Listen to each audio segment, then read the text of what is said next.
গতকাল ভারতের প্রধানমন্ত্রী নরেন্দ্র মোদীর জন্মদিন ছিল এবং প্রচুর মানুষ, রাজনৈতিকবিদরা তারা প্রধানমন্ত্রীকে শুভেচ্ছা জানিয়েছিলেন এবং প্রত্যেকবারের মতো এবারেও অভিষেক বন্দ্যোপাধ্যায় তিনি শুভেচ্ছা জানিয়েছিলেন, কিন্তু প্রত্যেকবারের মতো মমতা বন্দ্যোপাধ্যায় তাকে শুভেচ্ছা জানালেন না, অন্তত এই খবর রেকর্ড করা পর্যন্ত।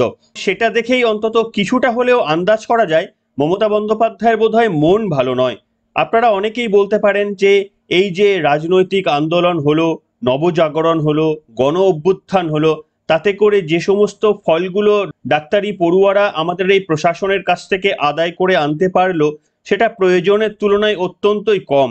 কিন্তু আপনাদের আমি এটাও বলেছিলাম যে রাজ্যের মাননীয় মুখ্যমন্ত্রী যতদিন থেকে মুখ্যমন্ত্রীর চেয়ারে বসেছেন, এমন কোনো আন্দোলন পশ্চিমবঙ্গের বুকে সংঘটিত হয়নি যেখানে মমতা বন্দ্যোপাধ্যায়কে তার ইচ্ছার বিরুদ্ধে গিয়ে কাজ করতে হচ্ছে। সেই ক্ষেত্রে সেই দিক দিয়ে দেখতে গেলে এটা একেবারে একটা অন্যরকম আন্দোলন, যেখানে মমতা বন্দ্যোপাধ্যায় নেগোশিয়েট করতে বাধ্য হলেন। সেই পরিস্থিতি কিন্তু এই রাজ্যে তৈরি হয়ে গিয়েছিল। অর্থাৎ মমতা বন্দ্যোপাধ্যায়কে কম্প্রোমাইজ করতে হবে।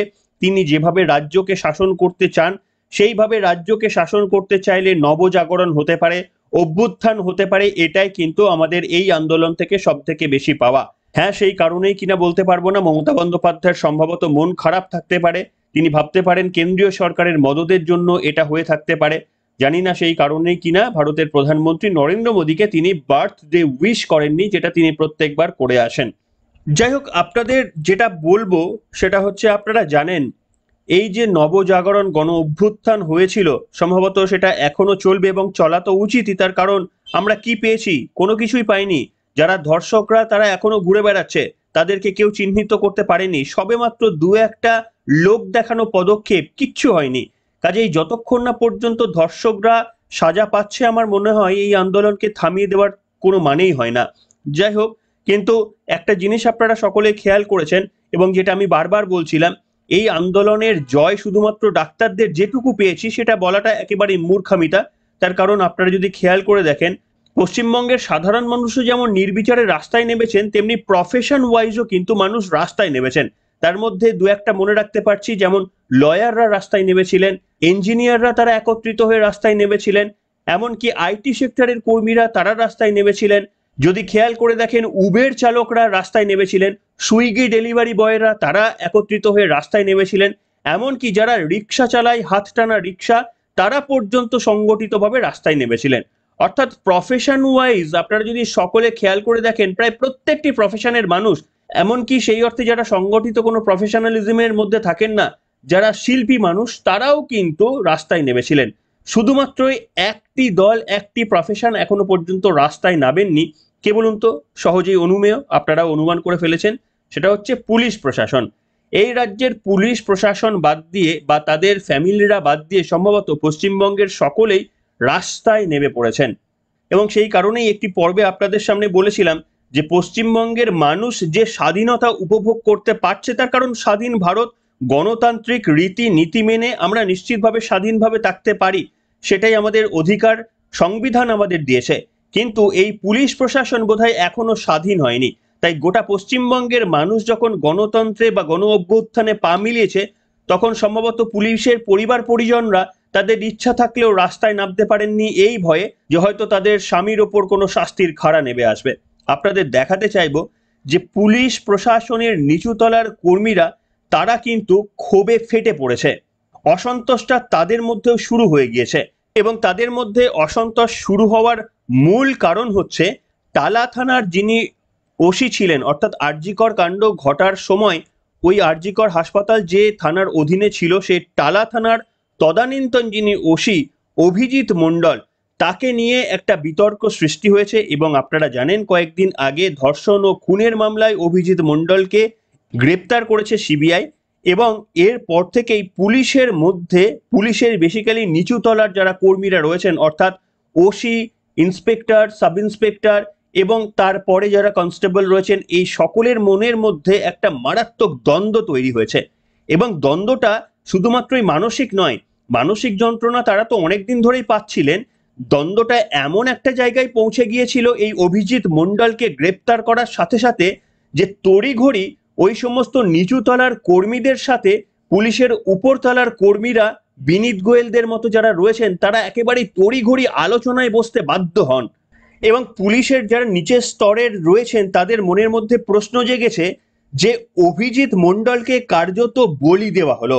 ওপরতলার কর্তাদের কথা শুনতে গিয়ে নিজের দায়িত্ব পালন করতে গিয়ে হয়তো সম্ভবত অভিজিৎ মণ্ডল তার নিজের ইচ্ছা ছিল না, ওপরওয়ালাদের নির্দেশ আসার জন্যই তাকে বিভিন্ন অনৈতিক কাজ করতে হয়েছে এবং সেই কাজ করার জন্য তাকে সিবিআইয়ের হাতে গ্রেপ্তার হতে হয়েছে। এবং জানেন এটা ভারী কেস হতে পারে, তাকে দীর্ঘদিন জেলে বন্দিও থাকতে হতে পারে। এই ক্ষেত্রে যখন পুলিশের যারা নিচু তলার কর্মী, ওসি বা সাব ইন্সপেক্টররা রয়েছেন তাদের মনের মধ্যে প্রশ্ন উঠতে শুরু করেছে যে আমাদেরকে ফাঁসিয়ে দেওয়া হচ্ছে। যারা উপরতলার আইএএস আইপিএস অফিসাররা রয়েছেন তারা কোনোভাবে নিজেদের স্বার্থ বা রাজনৈতিক স্বার্থ চরিতার্থ করার জন্য আমাদেরকে বলি দিতেও কিন্তু তারা একেবারে দ্বিধাবোধ করছেন না। এমনকি ওই ওসি অভিজিৎ মণ্ডলকে যখন গ্রেপ্তার করা হয়েছিল তা নিয়ে পুলিশ প্রশাসনের তরফ থেকে কিচ্ছু বলা হয়নি, কোনো রকমের দায়ভার বলা হয়নি, অর্থাৎ যেন সমস্ত দায়ভার পুলিশ প্রশাসনের ওই নিচুতলার কর্মী ওসি অভিজিৎ মণ্ডলের, এমনটাই কিন্তু প্রিটেন্ড করা হয়েছিল, জানিয়ে অত্যন্ত হতাশ। এবং পরিস্থিতি এমন একটা জায়গায় চলে যায়, তাদের মধ্যে উপরতলার কর্মী এবং নিচুতলার কর্মীদের মধ্যে একটা বৈঠক হয়েছিল, সেই বৈঠকে মোট 14 দফা প্রস্তাব দেওয়া হয়েছে, দাবি জানানো হয়েছে। এবং নিচুতলার অফিসাররা তারা প্রশ্ন করতে শুরু করেন বিনীত গোয়েলকে ঘিরে যে এবার থেকে কোনো রকমের হোয়াটসঅ্যাপ কলে কোনো নির্দেশ তারা নেবেন না। পরিস্থিতি সামাল দিতে সোমবারই অভিজিৎ মণ্ডলের বাড়িতে পাঠানো হয় 3 উচ্চ পদস্থ অফিসারকে। যে প্রস্তাবগুলি নেওয়া হয়েছে তার মধ্যে রয়েছে অভিজিৎ মণ্ডলের পরিবারের পাশে দাঁড়ানো বা আইনি লড়াইয়ে আর্থিক সহায়তার কথা। তেমনই প্রস্তাব এসেছে সংবাদ মাধ্যমে পুলিশের হয়ে কথা বলার জন্য প্রাক্তন কর্তাদের ব্যবহার করার প্রসঙ্গ। অভিজিৎ মণ্ডল গ্রেপ্তার হতেই শীর্ষ পুলিশ কর্তারা কেন মুখে কুলু পেটেছিলেন তা নিয়েও প্রশ্ন উঠেছিল। পরিস্থিতির সপক্ষে তৎকালীন পুলিশ কমিশনার বিনীত গোয়েলকে রবিবার লালবাজারের পুলিশ কর্মীদের নিয়ে দফায় দফায় বৈঠকে বসতে হয়। বৈঠকে কলকাতার বিভিন্ন থানার ওসিরাও উপস্থিত ছিলেন বলে আনন্দবাজার সংবাদ সংস্থা সূত্রের খবর। ওই বৈঠকের পরেই সোমবার অভিজিতের বাড়িতে তার পরিবারের সঙ্গে দেখা করতে যায় লালবাজারের শীর্ষ পুলিশ কর্তারা এবং তারপরেই তারা সেখানে অভিজিতের স্ত্রীকে পাশে নিয়ে বলেন যে আমরা সমস্ত সহযোগিতা করব, সমস্ত রকমের আইনি পরামর্শ দেবো, তার পাশেই থাকবো। অর্থাৎ পুলিশের যারা ওসি বা সাব ইন্সপেক্টররা রয়েছেন তারা এতটাই ক্ষুব্ধ হয়ে রয়েছেন পুলিশের উপরতলাদের ওপর যে তাদের নির্দেশ ফলো করতে গিয়েই নিজের চাকরি বাঁচাতে গিয়ে কার্যত জেল হয়ে যাচ্ছে।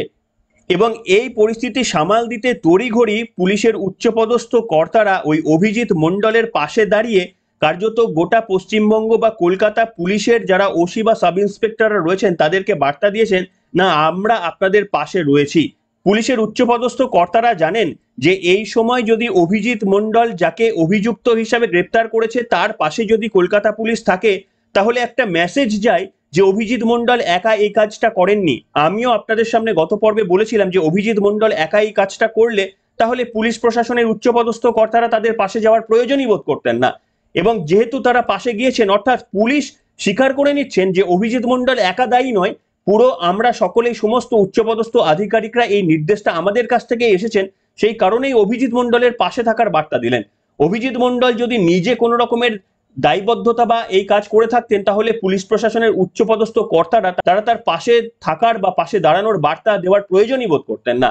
আর এটা বুঝতে পেরেছেন অন্যান্য পশ্চিমবঙ্গ বা কলকাতার থাকা প্রত্যেকটি পুলিশের যারা ওসি বা সাব ইন্সপেক্টররা রয়েছেন তারা জানেন এই অভিজিৎ মণ্ডলের মতো করে তাদেরও কিন্তু চাকরির কেরিয়ার কিংবা জীবনটা বরবাদ হয়ে যেতে পারে, তাদের সমস্ত পেনশন বলুন অবসরকালীন সমস্ত সুযোগ সুবিধা বরবাদ হয়ে যেতে পারে পুলিশ প্রশাসন বা উচ্চপদস্থ কর্তাদের তাদের কথা শুনতে গিয়ে। তাদেরকে তো আর সিবিআই ধরবে না হঠাৎ করে, তারা তো আর প্রমাণ রেখে কোনো কাজ করবে না। মেন ফেসে যায় পুলিশের নিচু তলার কর্মীরা। এই নিয়ে একটা বিরাট বিক্ষোভ হয়েছে তাদের মধ্যে এবং তাদের এই বিক্ষোভকে প্রশমিত করার জন্য পুলিশের উচ্চপদস্থ কর্তারা তারা নিজেদের নাক কান কেটে কার্যত ওই অভিজিৎ মণ্ডলের পাশে থাকতে বাধ্য হয়েছেন। এটা জেনেও যে পশ্চিমবঙ্গের মানুষ সন্দেহ করছেন আপনারা পাশে দাঁড়িয়েছেন মানে কার্যত আপনারা দায় স্বীকার করে নিয়েছেন, অভিজিৎ মণ্ডলকে আপনারাই নির্দেশ দিয়েছেন। এই হচ্ছে অবস্থান। আপনারা এবার ভেবে দেখুন এই আন্দোলন, নবজাগরণের আন্দোলন আমি জানি না আর কতদিন চলবে। যদি আগামী দিনে চলে তাহলে এবং যদি আমরা দেখি আরো বেশ কিছু পুলিশের নিচু স্তরের যারা অফিসার রয়েছে তাদেরকে যদি গ্রেপ্তার করা হয়, তাদেরকে যদি রাজনৈতিকভাবে বলি দিয়ে দেওয়া হয়, তাহলে কিন্তু পুলিশের নিচু তলার যারা রয়েছেন তাদের মধ্যে কিন্তু ক্ষোভ উত্তরোত্তর বাড়তেই থাকবে। এবং জানি না এই আন্দোলন যদি দীর্ঘায়িত হয়, একদিন দেখবো এই যারা বাকি ছিলেন মোমবাতি হাতে মিছিলে হাঁটতে, সেই পুলিশ প্রশাসন বা তাদের পরিবারকেও একদিন দেখবো হয়তো আমাদের সঙ্গে পায়ে পা মেলাচ্ছেন।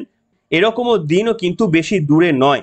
কি বলবেন বন্ধুরা? আজকে শুধু এটুকু বলার জন্যই আপাতত আপনাদের সামনে এসেছিলাম যে নবজাগরণে প্রায় সকলেই সামিল হয়েছিলেন, শুধুমাত্র পুলিশ কর্মীরা তারা শুধুমাত্র সামিল হননি।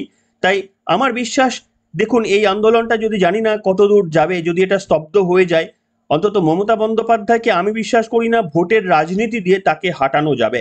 আমি এটা অন্তত ব্যক্তিগতভাবে বিশ্বাস করি না। যেভাবে মেশিনারি ইউজ করে তিনি ভোটে কিভাবে জিততে হয় সেটা জানেন। আমার মনে হয় মমতা বন্দ্যোপাধ্যায়কে হারানোটা নবজাগরণ যদি না হয়, ওই ভোটের সময় যদি এই ধরনের নবজাগরণ হয়, তাহলেও কিন্তু মমতা বন্দ্যোপাধ্যায় হেরে যেতে পারেন। যদি ধরুন মানুষ নিজেরাই বলে যে আমাদের কোনো কেন্দ্রীয় ফোর্স আসবে কি আসবে না জানি না, আমরা বুথ আগলে ধরে আমরা পাহারা দেবো, যে কোনো মানুষকে সেখানে ঢুকতে দেবো না। মানুষ যদি এইভাবে নবজাগরণ করে তাহলে ভোটের মাধ্যমে হারানো সম্ভব। কিন্তু যে ট্র্যাডিশনাল ওয়েতে আমরা দেখে আসি ভোট হয়, সেই ওয়েতে মমতা বন্দ্যোপাধ্যায়কে হারানোর কোনো সম্ভাবনা আছে বলে অন্তত এই মুহূর্তে বিশ্বাস করুন আমার মনে হচ্ছে না। আপনারা অনেকে হতাশ হতে পারেন, কিন্তু আমার এইভাবে মনে হচ্ছে না। তাই এই নবজাগরণ আরো আরো উত্তরোত্তর হবে। মমতা বন্দ্যোপাধ্যায় যতদিন থাকবেন আমার মনে হয় তিনি তো অনৈতিকতা থামিয়ে দেবেন বা তার প্রশাসন থামিয়ে দেবে তো বলে মনে হয় না। তাই যখন যখন এই সমস্ত অনৈতিক কাণ্ডগুলো প্রকাশ্যে চলে আসবে, আরো আরো একবার করে এই ধরনের আন্দোলন হয়তো পুঞ্জীভূত হবে। এবং যে আন্দোলনে পুলিশ প্রশাসন আজকেও পা মেলালেন না বা সুযোগ পেয়েও সদ্ব্যবহার করলেন না, আগামী দিনে হয়তো সদ্ব্যবহার তারা করতে পারেন, সেই সুযোগ হয়তো তারা পেতে পারেন। তার কারণ মমতা বন্দ্যোপাধ্যায়ের প্রশাসন যতদিন থাকবে এই অন্যায় অবিচারগুলো তো থাকবে। কাজে আন্দোলন আরো পুঞ্জীবিত হবে এবং তখন পুলিশ প্রশাসনের শিরদাঁড়াটা যদি একটু সোজা হয়, তখন যদি তারা ভাবে যে এইভাবে আমাদের পুলিশের উচ্চপদস্থ কর্তাদের বক্তব্য শুনতে গিয়ে, শুধুমাত্র চাকরি বাঁচাতে গিয়ে এইভাবে দুর্ভোগ, আমাদের পরিবারের দুর্ভোগ আমরা নিয়ে আসছি, এটা থেকে বোধহয় আমাদের মুক্তি চাই, তারা যবে ভাবতে পারবেন এবং তারাও হয়তো সেই দিনই আমাদের সঙ্গে মিছিলে পা হয়তো মেলাতে পারবেন। কি বলবেন বন্ধুরা? এই প্রসঙ্গে আপনাদের মতামত লিখে জানাবেন। এখনকার মতো আপাতত এখানেই শেষ করলাম।